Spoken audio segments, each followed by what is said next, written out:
امروز 4 دکبر است و من شعله گلخوجه تا 15 دقیقه دیگر خبرهای تازه تاجیکستان و جهان را معرفی میکنم. اینجا استودیوی مرکزی رادیو آزادی است و در برنامه این موضوع را داریم.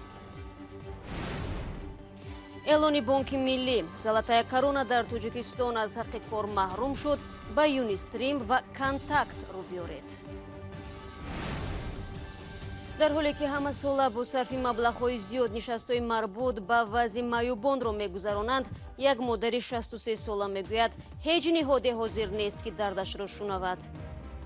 گفت ما حالم زوره. گفت پرزیدنت شما نمی‌بینید. گفت باید ما ببینیم پرزیدنت. غلامان عصر نو و یا چگونه شبکه قاچاق انسان در شویتسیا به استثمار مهاجران از آسیای مرکزی مشغول بود.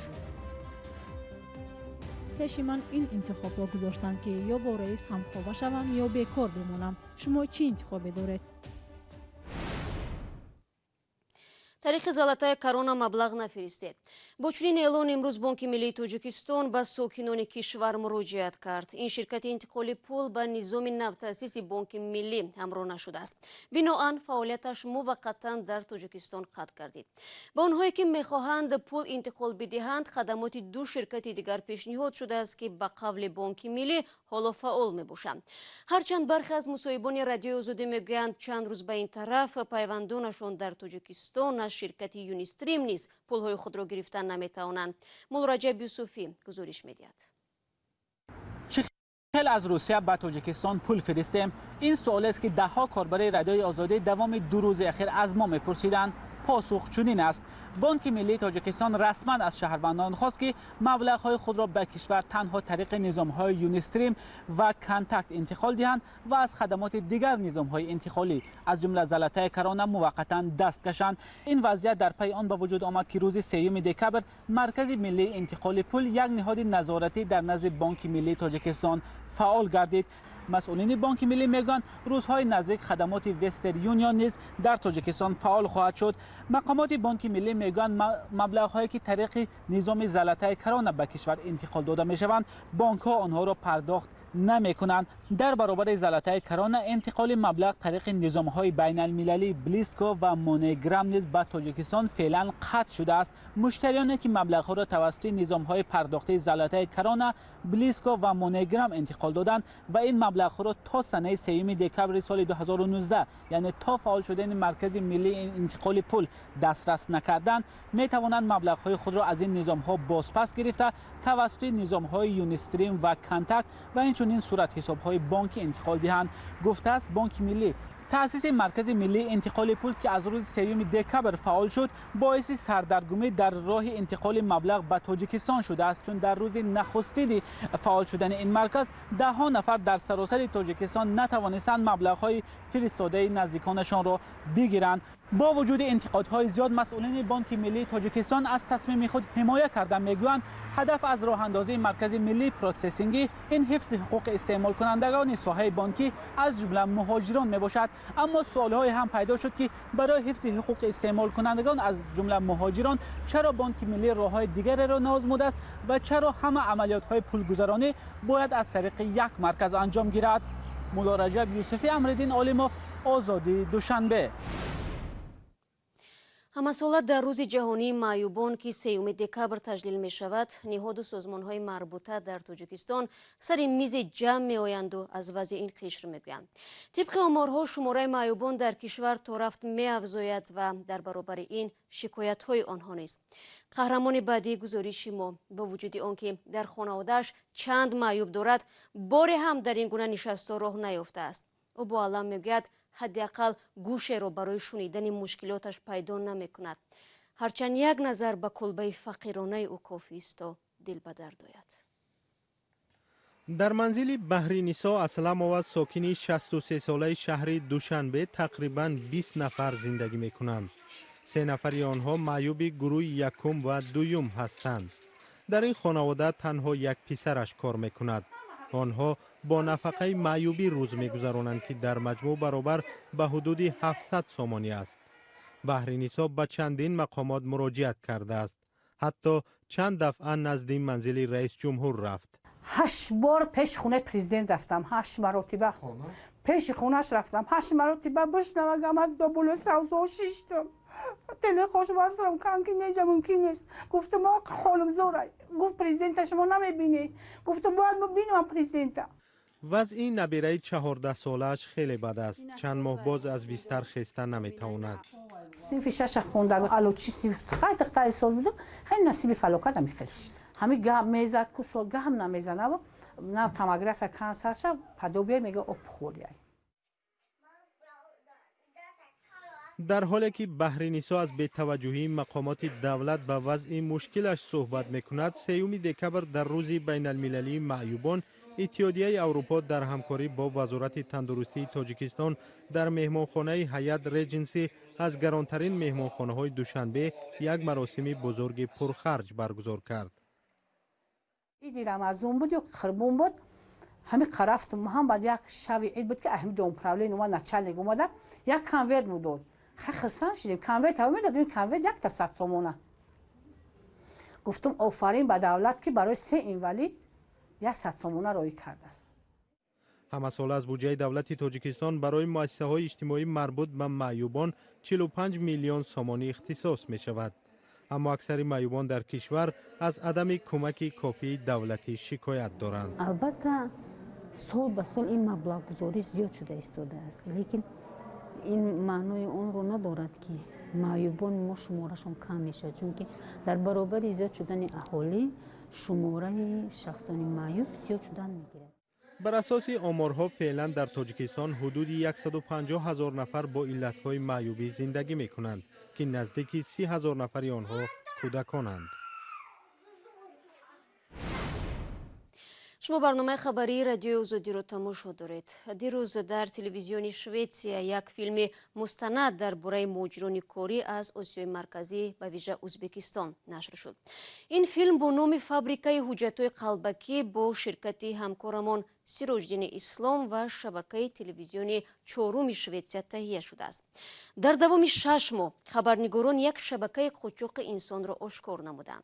شبکه صدها مهاجر کاری ازبک را با وعده کار با سندهای تقلبی تامین کرده عملاً به یک غلام بی‌حقوق در شویتسیا تبدیل داده است. قبل از آغاز برنامه من از سیروجدین اسلام پرسیدم که چگونه در فکر این موضوع افتادند.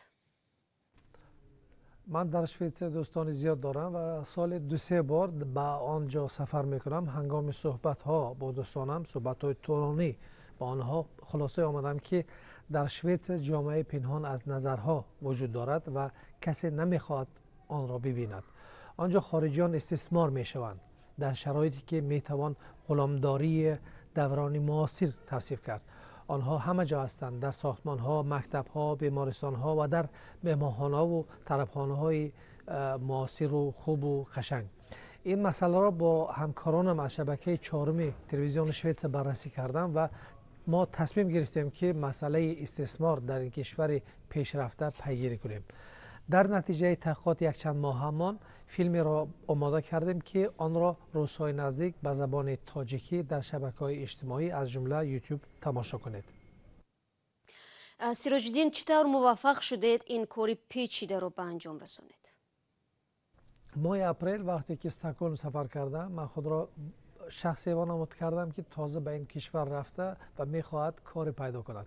این بارچه از صحبت با نفری که گفته می شود با آماده کردن حجت‌های قلبکی مشغول است. این نوار را یک جای می‌بینیم الان. Som vill ha ett samordningsnummer. در چه مدت میشه این مثلا سامسکار؟ 25 روز. بله. میشه بعد کار پیدا کنیم یا نه؟ من سامسکار از هر کس میگه که مثلا سامسکار داشته که کار پیدا کنیم. آن گونه که ما شنیدیم مصاحبه شما با زبانی به ما آشنا حرف میزند. یعنی اعضای گروه قاچاق انسان در شویتسیا مردم بومی نیستند؟ متاسفانه در بسیاری از حالتها هم برده های معاصر و هم آنهایی که آنها را استثمار میکنند مردم بومی نیستند، شویدها نیستند. اکثرشان از کشورهای آسیای میانه هستند، از ازبکستان، از افغانستان و حتی از تاجیکستان.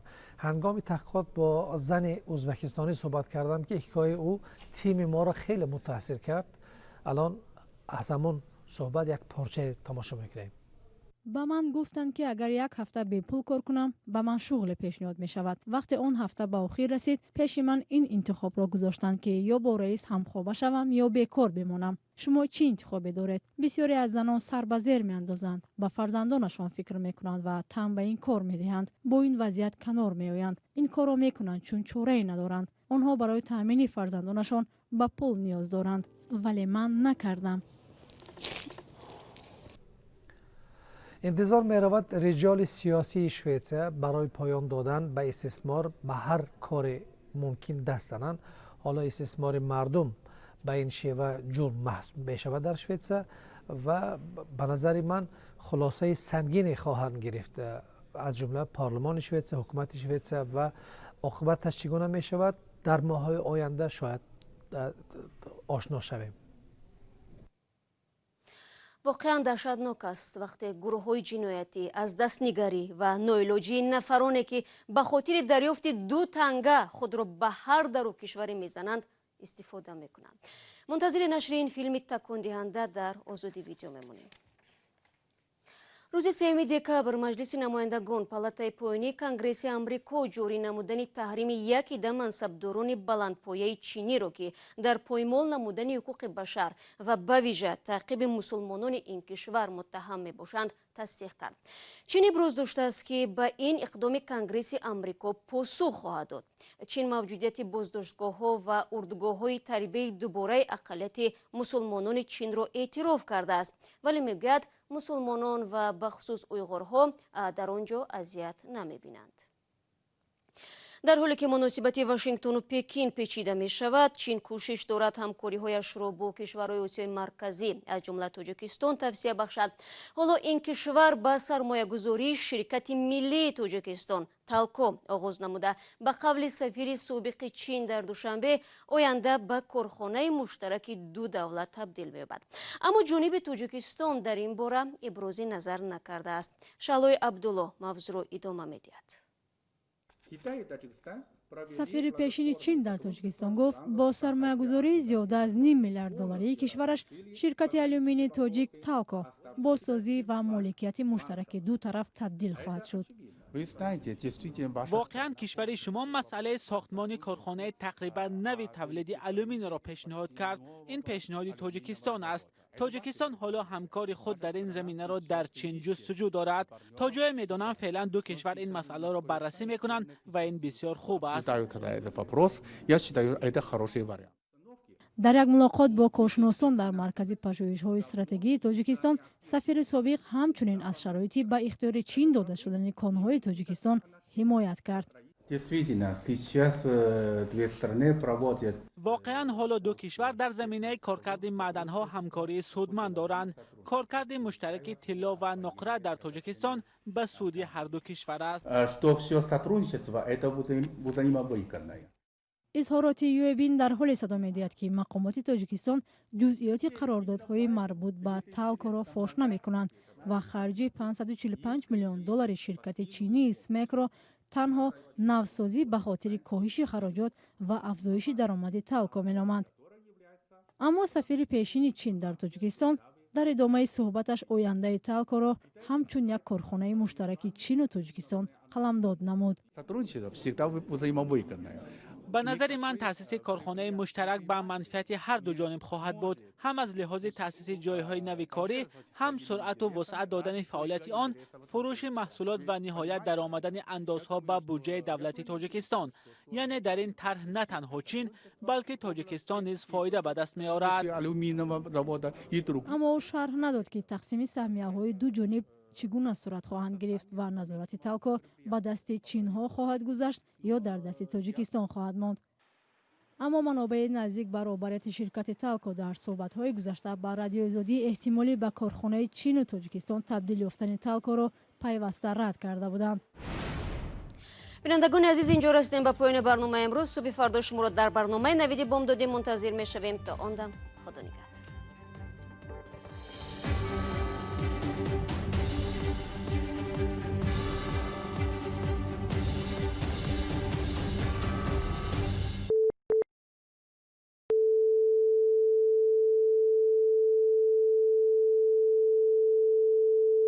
This is Radio Free Europe, Radio Liberty, Praha.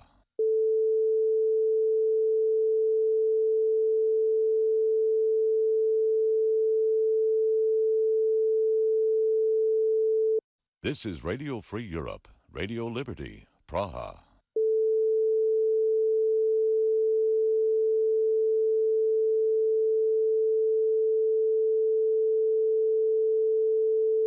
This is Radio Free